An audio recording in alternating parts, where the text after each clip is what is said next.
അസ്സലാമു അലൈക്കും വറഹ്മത്തുള്ളാഹി വബറകാതുഹു.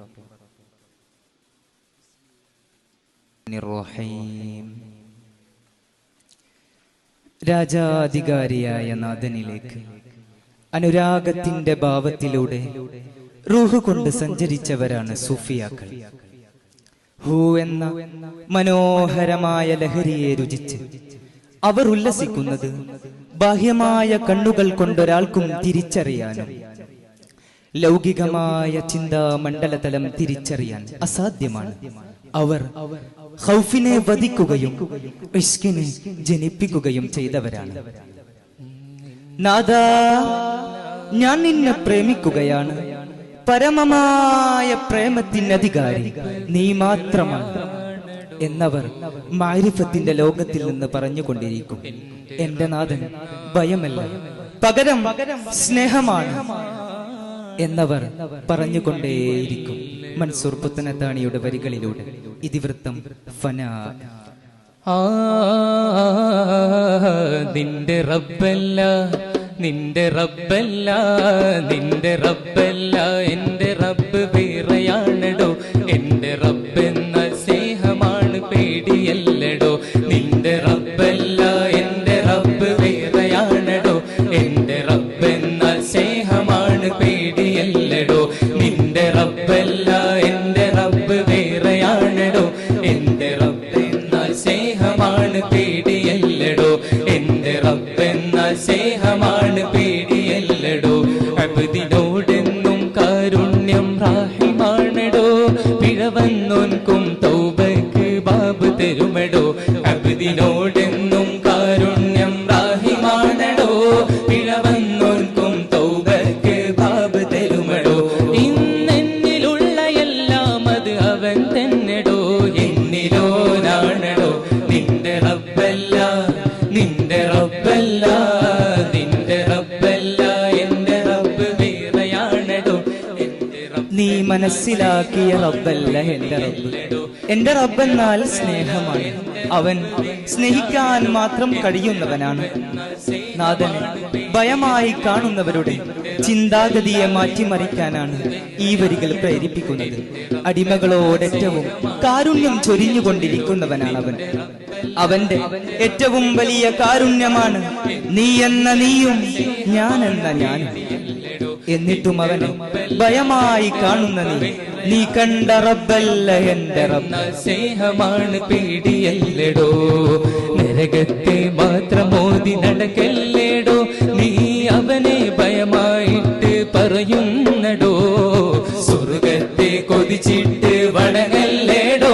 അവന് പ്രിയം വെച്ചാൽ അത് മാത്രം മതിയായടോ. ഇവിടെ ഇഷ്കല്ലാതെ ഒന്നുമില്ല. ഇഷ്ക് മിസ്കാക്കി നൂറെ സ്വല്ലല്ലാഹ്. ഇവിടെ ഇഷ്കല്ലാതെ ഒന്നുമില്ല. ഇഷ്ക് മിസ്കാക്കി നൂറെ സ്വല്ലല്ലാഹ്. നിന്റെ റബ്ബല്ല, നിന്റെ റബ്ബല്ല, നിന്റെ റബ്ബല്ല, എന്റെ റബ്ബ് വേറെയാണടോ. ഏതിനും എന്തിനും നരകമാണവന്റെ പരിഹാരമെന്ന് പറ്റിപ്പോയ തെറ്റിന്റെ പേരിൽ ഖേദിക്കുന്നവനാണ് നീയെങ്കിൽ നിനക്ക് പിഴച്ചു. എല്ലാം പൊറുത്തും ക്ഷമിച്ചും അവന്റെ പ്രേമ പൂപ്പന്തലിലേക്ക് ചേർന്ന അടിമക്ക് അവൻ പൊറുത്തു കൊടുക്കുന്നത്. അടിമകളോടുള്ള അവന്റെ സ്നേഹത്തിന് കളവാക്കുന്നത് എന്തിനാണ്? നിന്റെ ഇബാദത്ത് സ്വർഗത്തെ കൊതിക്കുന്നതും നരകത്തെ ഭയക്കുന്നതുമാണെങ്കിൽ ഉടമയായ അല്ലാഹുവിനോട് നിനക്കുള്ളത് ആത്മാർത്ഥമായ സ്നേഹത്തിന്റെ സമർപ്പണമല്ലല്ലോ. ഇവിടെ ഇഷ്ക് മാത്രമാണ്. ആ ഇഷ്ക് പകർന്നു നൽകിയത് അത് ഹബീബ് സ്വല്ലല്ലാഹു അലൈഹി വസല്ലം. എന്റെ റബ്ബെന്ന സ്നേഹമാണ്, പേടിയല്ലടോ. തെറ്റുപറ്റിയോരൊക്കെ ഇങ്ങനെ മോശമാവടോ. അവരെ മോശമാക്കും നീ തന്നെ മോശമായടോ. തമ്മിൽ സ്നേഹിക്കാൻ അറിയാത്ത ആളെന്തേടോ. ഉള്ളിൽ കിബിർ വെച്ച് കൈ നീട്ടല്ലോൻക്ക് വേണ്ടടോ. അൽഫ് ലാം ലാം ഹോ അല്ലാ.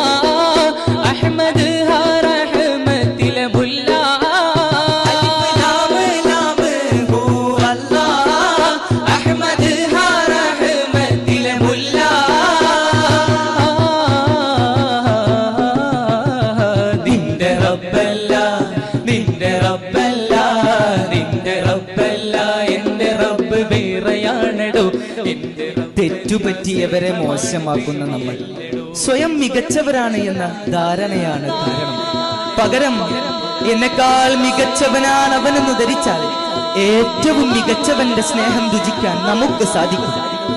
അതിന് അലിഫ് ലാമിൽ ഒളിഞ്ഞു കിടക്കുന്നതായ മുഹമ്മദിയത്തിനെ നീ അറിയുക. അതിലൂടെ മാത്രമാണ് നാഥൻ മുഴുവൻ റഹ്മത്തുകളെയും വെളിവാക്കിയിട്ടുള്ളത്. ആ റഹ്മത്തുള്ളവനാകട്ടെ സ്വയം മോശമെന്ന് ധരിച്ച് ഇലാഹി ചിന്തയിൽ മാത്രം ജീവിച്ചു കൊണ്ടേ. നിന്റെ റബ്ബല്ല എന്റെ റബ്ബ് വേറെയാണടോ, എന്റെ റബ്ബെന്ന സ്നേഹമാണ് പേടിയല്ലടോ, എന്റെ റബ്ബെന്ന സ്നേഹമാണ് പേടിയല്ലടോ, എന്റെ റബ്ബെന്ന സ്നേഹമാണ് പേടിയല്ലടോ. നാഥൻ സ്നേഹമാണ് എന്ന യാഥാർത്ഥ്യത്തെ തിരിച്ചറിയാൻ ഏതു വഴിയാണ് സ്വീകരിക്കേണ്ടതെന്ന് സൂഫിയാക്കൾ രേഖപ്പെടുത്തുന്നു. അത് ത്വരീക്കത്തും കടന്ന് ഹഖീഖത്തിൽ കിടക്കുന്ന നിധിയാണ്. ആ നിധിയെ നാം സ്വായത്തമാക്കണം. മൺമറഞ്ഞു പോയ അബ്ദുർ റസാഖ് മസ്താൻ പൊന്നാനി എന്നവർ വിശദീകരിക്കുന്നു. അലിഫ് ലാമിലേക്ക് നീ നിന്റെ ചിന്തയെ കൊണ്ടിട്. അത് മീമായാൽ മാത്രം ഒളിപ്പിച്ചു വെച്ചതായ ആ ഒരു മീമ്, ആ മീമിനെ നീ കാണ്. എങ്കിൽ മാത്രമാണ് ആ ഒരു വിജയത്തിലേക്ക് നീ എത്തൂ. അലിഫ് ലാമിന്റെ കൂടെ നീ ചേർക്കടോ, അത് മീമായാൽ മാത്രം താമടോ. അലിഫ് ലാമിന്റെ കൂടെ നീ ചേർക്കടോ, അത് മീമായാൽ മാത്രം താമടോ. അലിഫ് ലാമിന്റെ കൂടെ നീ ചേർക്കടോ, അത് മീമായാൽ മാത്രം താമടോ. അലിഫ് ലാമിൽ ഖുർആനിലുള്ള സിർറ്, സിർററിഞ്ഞെങ്കിൽ നമ്മിലുണ്ട് ബിർറ്. അലിഫ് ലാമിൽ ഖുർആനിലുള്ള സിർറ്, സിർററിഞ്ഞെങ്കിൽ നമ്മിലുണ്ട് ബിർറ്. ബിർറിനാലെ നാം കാണും മുഹമ്മദി, ബർറു ബഹറെല്ലാം വാഴ്ത്തും യാ സയ്യിദി. ബിർറിനാലെ നാം കാണും മുഹമ്മദി, ബർറു ബഹറെല്ലാം വാഴ്ത്തും യാ സയ്യിദി. അലിഫ് ലാമിന്റെ കൂടെ നീ ചേർക്കടോ, അത് മീമായാൽ അതിൽ ഒളിഞ്ഞു കിടക്കുന്നതായ ആ ഒരു മീമ് ഖുർആനിലെ അതീവ രഹസ്യമാണ്. ആ രഹസ്യത്തെ ആരാണോ തിരിച്ചറിയുന്നത് അവനിലേക്ക് മാത്രമാണ് അള്ളാഹുവിന്റെ സ്നേഹത്തിന്റെ നിധി വെളിവാക്കപ്പെടുന്നത്. ആ മീമാകട്ടെ അത് ഹബീബ് സ്വല്ലല്ലാഹു അലൈഹി വസല്ലം തങ്ങളെ വെളിവാക്കും. അവരെ ലോകബറും ബഹറുമെല്ലാം വാഴ്ത്തിക്കൊണ്ടേ.